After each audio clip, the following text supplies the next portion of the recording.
नमस्कार दोस्तों, स्वागत है आप सभी का हमारे चैनल नेटिव पहाड़ी में। आज की वीडियो में ना दोस्तों हम बात करने वाले हैं एक्सयूवी 3XO और ब्रीजा के बारे में। इससे पहले मैंने नेक्सॉन का कंपैरिजन किया था, वो सारी वीडियो आपको हमारे चैनल पेज पे मिल जाएंगी। अगर हम कंपेयर करते हैं ब्रीजा और एक्सयूवी 3XO में, और स्पेशली जो लोग इन दोनों गाड़ियों में से कोई एक गाड़ी लेने का प्लान कर रहे हैं, तो आज की वीडियो ना आपके लिए काफी ज्यादा हेल्पफुल होने वाली है। काफी सारे पॉइंट्स मैं यहाँ पर डिस्कस करने वाला हूँ। सबसे पहले आप ये जान लीजिए, जो आपकी ब्रीजा है उसमें आपको डीजल इंजन नहीं देखने को मिलता है। एक ही पेट्रोल इंजन मिलता है 1.5 लीटर का, और वो 4 cylinder engine naturally aspirated engine है। 3XO में आपको दो टर्बोचार्ज इंजन देखने को मिल जाते हैं और एक डीजल इंजन। हालांकि ब्रीजा में आपको सीएनजी का ऑप्शन देखने को मिलता है, जो आपको 3XO में नहीं देखने को मिलेगा। सेगमेंट में अभी सिर्फ ब्रीजा में ही आपको सीएनजी प्रोवाइड किया जा रहा है। हालांकि नेक्सॉन में बोला जा रहा है जल्दी ही आपको सीएनजी का ऑप्शन भी दे दिया जाएगा। तो फिलहाल के लिए सीएनजी का ऑप्शन सिर्फ ब्रीजा में ही है। अगर आपकी रनिंग ज्यादा है तो बेझिझक आप जो ब्रीजा का सीएनजी ऑप्शन है उसमें जा सकते हैं, क्योंकि उसमें आपको बहुत ही बेहतरीन माइलेज देखने को मिल जाता है और कंपनी फिटेड सीएनजी आ रहा है, तो जो इनका ट्यूनअप है, सेटिंग है, वो काफी अच्छी रहती है। तो ज्यादा अगर आपकी रनिंग है, मतलब 100 किलोमीटर, 70 से 100 किलोमीटर की डेली की रनिंग की यहाँ पर मैं बात कर रहा हूँ, तो आप बेझिझक सीएनजी ऑप्शन के साथ जा सकते हैं ब्रीजा के।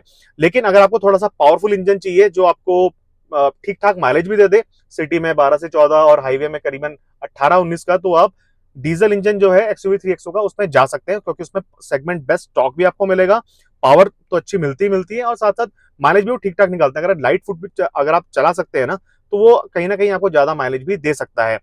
अब बात कर लेते हैं पेट्रोल इंजन की। तो देखिए, ब्रीजा में जैसे मैंने आपको बताया 1.5 लीटर का नेचुरली एस्पिरेटेड इंजन आता है, 103 bhp और करीबन 137 Nm का टॉर्क जनरेट करता है। तो उतना पैपी इंजन नहीं है, उतना परफॉर्मेंस ओरिएंटेड नहीं है। परफॉर्मेंस के लिए ना आप जो एक्सयूवी 3XO है उसके टर्बो पेट्रोल इंजन में जा सकते हैं। उनका जो नॉर्मल टर्बो पेट्रोल इंजन है, 3 सिलेंडर यूनिट है, एमपीएफआई, वो भी 200 Nm का टॉर्क जनरेट कर देता है। और टीजीडीआई यूनिट में अगर आप जाएंगे तो वहां पर तो आपको भाई करीबन 130 bhp और 250 Nm के आसपास का टॉर्क देखने को मिलेगा। परफॉर्मेंस काफी जबरदस्त उसमें आपको देखने को मिलेगी। तो परफॉर्मेंस ओरिएंटेड अगर आप कोई गाड़ी सेलेक्ट करना चाहते हैं इन दोनों में से, तो आप टीजीडीआई इंजन जो मैंने आपको बताया एक्सयूवी 3XO का, उसमें जा सकते हैं। ऑटोमेटिक वेरिएंट्स के बारे में आप जान लीजिए, दोनों में ही आपको 6 स्पीड टॉर्क कन्वर्टर देखने को मिलता है। लेकिन चलाने में ना एक्सयूवी 3XO का जो टॉर्क कन्वर्टर है वो थोड़ा पेपी और थोड़ा रिस्पॉन्सिव मुझे ज्यादा लगा। जो उसकी गियर शिफ्टिंग है वो थोड़े आप कह सकते हैं फास्ट थे और थोड़ा स्मूथ मुझे लगे इन कंपैरिजन टू जो ब्रीजा का टॉर्क कन्वर्टर आता है ऑटोमेटिक वेरिएंट में। मैं यहाँ पर बात कर रहा हूँ, अगर आप सिटी में अगर चलाना चाहते हैं ना गाड़ी को, मैक्सिमम रनिंग आपको सिटी में ही है, और इन दोनों ऑटोमेटिक में से आप एक ऑटोमेटिक वेरिएंट लेना चाह रहे हैं और आपकी प्रायोरिटी माइलेज की है, तो ब्रीजा का जो ऑटोमेटिक वेरिएंट है वो आप सेलेक्ट कर सकते हैं, क्योंकि वीएक्सआई से आपको मिलना स्टार्ट हो जाता है। और याद रखिएगा कि इनके सारे ऑटोमेटिक वेरिएंट में आपको स्मार्ट हाइब्रिड टेक्नोलॉजी भी मिल रही है, जिसके वजह से आपको थोड़ी ज्यादा अच्छी माइलेज आपको देखने को मिलेगी। सिटी कंडीशंस में मान के चलिए 11 से 13-14 के आसपास मिल जाती है। Even bumper to bumper traffic की अगर मैं इंक्लूड कर दूं तो 11, 12, 13, 14 इसके बीच ही इसकी माइलेज रहती है, और हाईवे में आपको 18-19 की माइलेज मिल जाती है। वहीं एक्सयूवी 3XO के ऑटोमेटिक में ना आप ये ध्यान रखिएगा कि आपकी माइलेज कम रहेगी, 8, 9, 10 के एमपीएल सिटी में अगर बम्पर टू बम्पर ट्रैफिक में चल रहे हैं, और हाईवे में आपको फिर भी 14, 15, 16 इनिशियली आपको इतनी रहेगी। आगे थोड़ा सा बढ़ जाएगी जैसे जैसे गाड़ी आप चलाएंगे। तो माइलेज वाइज तो देखिए, आपको ब्रीजा का जो ऑटोमेटिक वेरिएंट है उसी में ही सबसे अच्छी माइलेज देखने को मिलेगी। अब अगर हम बात करें मैनुअल ट्रांसमिशन की, जहां पर सबसे ज्यादा कंपटीशन आपको देखने को मिलेगा, अब देखिए मैनुअल ट्रांसमिशन के बारे में ना, इसको मैं 3 सेगमेंट में डिवाइड कर रहा हूं, सिटी, हाईवे और आपका हिल्स। सो यहां पर आप थोड़ा सा ध्यान से सुनिएगा। सिटी में अगर आपकी मैक्सिमम ड्राइविंग है, मान लीजिए अगर आप 80% सिटी में ड्राइव कर रहे हैं और हाईवे में आप 20% ड्राइव कर रहे हैं, मतलब कभी कभार ही आपका जाना होता है, तो आपको ब्रीजा के मैनुअल ट्रांसमिशन में ही जाना चाहिए, क्योंकि एक तो माइलेज आपको अच्छी मिलेगी, अगेन 12 से 14, 15 की, और हाईवे में आपको 17 से 18 की माइलेज भी मिल जाएगी। अब इसमें दो बातें हैं, एक है आपका स्मार्ट हाइब्रिड और एक नॉन जो हाइब्रिड वाली इनके मॉडल्स आते हैं। तो एलएक्सआई वीएक्सआई के मैनुअल ट्रांसमिशन में आपको I think smart hybrid technology नहीं मिलती है। जेडएक्सआई प्लस के मैनुअल ट्रांसमिशन में आपको स्मार्ट हाइब्रिड मिलती है। इंस्टेड ऑफ दिस फैक्ट, इनके जो नॉन हाइब्रिड मॉडल्स है ना, उसमें भी आपको माइलेज अच्छी ही मिल जाती है एक्सयूवी 3XO के मुकाबले। गियर शिफ्टिंग स्मूथ है और क्लच भी इनका लाइट है। तो सिटी में अगर आप ड्राइव करने का सोच रहे हैं तो आप बेहिचक जो ब्रीजा है उसके मैनुअल ट्रांसमिशन में जा सकते हैं। ऑटोमेटिक में मैंने आपको बताया आपको जरूर माइलेज अच्छा मिल जाएगा ब्रीजा में, लेकिन चलाने में ना थोड़ा सा आपको मजा एक्सयूवी 3XO में ही आने वाला, हालांकि माइलेज में वहां पर आपको कॉम्प्रोमाइज करना पड़ेगा। TGDI जो इंजन है ना इनका, देखिए वो मैंने अभी तक चलाया नहीं है, लेकिन जब XUV 300 मैंने उसको चलाया था, उसकी माइलेज मुझे काफी कम मिली थी सिटी कंडीशंस में। तो यहाँ पर मैं उसकी उतनी बात नहीं करूंगा, लेकिन परफॉर्मेंस ओरिएंटेड वो इंजन है।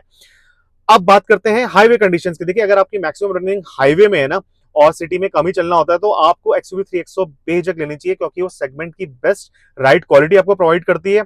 और दूसरा, उसकी जो हैंडलिंग सस्पेंशन है वो टॉप नॉच है, सेगमेंट में सबसे बेस्ट। माइलेज भी आपको हाईवे में ना 3XO इनिशियली जो इनका पेट्रोल इंजन है कम माइलेज निकाल के देगा 15-16 का, लेकिन जैसे जैसे आप आगे चलाते जाएंगे तो आगे आपको 16-17 का भी माइलेज ये निकाल के दे देगी।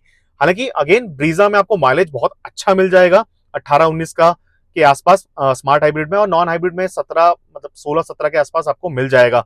लेकिन ये इसका मतलब ये नहीं कि ब्रीजा आपको हाईवे में चलाने में मजा नहीं आएगा, मजा आएगा। बट देखिए 3XO और जो नेक्सॉन है ना, उन्होंने मतलब बेंचमार्क क्रिएट कर रखा है सस्पेंशन, राइड क्वालिटी और हैंडलिंग में, स्पेशली हाईवेज की मैं यहाँ पर बात कर रहा हूँ। तो मेरे हिसाब से अगर आप हाईवे में आपकी रनिंग ज्यादा है तो आप XUV 3XO में जाइए। हिल्स की मैं यहाँ पर बात कर लेता हूँ। तो देखिए अगर आप हिल्स में रहते हैं या आपकी जो रनिंग है हिल्स में सबसे ज्यादा है, मतलब आप सिटी में कम चलते हैं, हिल्स में ज्यादा चलते हैं, तो उस कंडीशंस में भी ना आपको ब्रीजा की तरफ ही जाना चाहिए। ऐसा मैं क्यों कह रहा हूं, तो देखिए ब्रीजा में आपको 4 सिलेंडर इंजन यूनिट मिलती है, ठीक है, it's a naturally aspirated engine.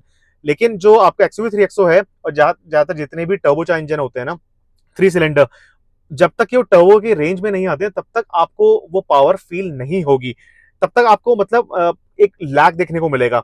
लेकिन ब्रीजा में क्या है कि एक लीनियर आपको पावर डिलीवरी मिलती है, जिसके वजह से क्या होता है कि आप हिल्स में भी ना बड़े गियर में अगर आप दूसरे तीसरे चौथे गियर में भी इजिली क्रूज कर सकते हैं। अब जो टर्बो 4 सिलेंडर इंजन होते हैं जैसे XUV 3XO है, उनके इंजन में जब तक कि वो टर्बो रेंज में नहीं आएंगे तब तक आपको जो पावर लैग है, ठीक है, टर्बो लैग है, वो देखने को मिलेगा। तो हिल्स में आपका जो ब्रीजा का नेचुरली एस्पिरेटेड इंजन है माइलेज भी अच्छी देगा और लीनियर पावर डिलीवरी भी आपको मिलती रहेगी। बिल्ड क्वालिटी की जहां तक बात है ना, तो भाई XUV 3XO इससे पहले जब XUV 300 थी उसको ऑलरेडी 5 स्टार मिल चुके हैं ग्लोबल एनकैप में, और from the base variant 6 airbags इसमें आते हैं और ऑल 4 डिस्क ब्रेक्स। ब्रीजा की जहां तक बात है कि भाई इसके देखिए जो लोअर वेरिएंट्स है उसमें आपको 2 ही एयरबैग देखने को मिलते हैं, और बाकी जो बेसिक जो फीचर्स हैं traction control, hill hold control वगैरह आपको मिल जाते हैं। लेकिन इसकी जो प्रीवियस जनरेशन थी उसको 4 स्टार मिले थे ग्लोबल एनकैप में, लेकिन अभी इसका टेस्ट नहीं हुआ है। तो बिल्ड क्वालिटी वाइज हालांकि मुझे ऐसा लगता है मारुति सुजुकी जितनी भी कार्स है ना, उसमें उसमें जब हम कंपेयर करते हैं तो इसकी जो बिल्ड क्वालिटी फिर भी मुझे ठीक लगती है। तो ऐसा मुझे लगता है कि फिर भी ये 4 स्टार या उससे ऊपर लेके आ सकती है। बट जब तक इसका टेस्ट नहीं होता है तब तक आप नहीं बोल सकते हैं। तो बिल्ड क्वालिटी वाइज अगर आपकी प्रायोरिटी सेफ्टी की है तो अभी 3XO ही आपके पास सबसे बेस्ट ऑप्शन है इन दोनों ही गाड़ियों में से। तो दोस्तों ये कुछ मेजर पॉइंट्स थे जिनको लेकर मैंने ये कंपैरिजन किया है।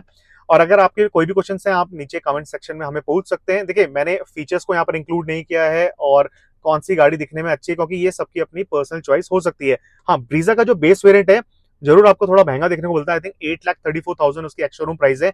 वहीं XUV 3XO का आई थिंक 7,49,000 इस समय एक्स शोरूम प्राइस में मिल रहा है। बट वो जल्दी इंट्रोडक्टरी प्राइस है, वो जल्दी इंक्रीज हो जाएंगे।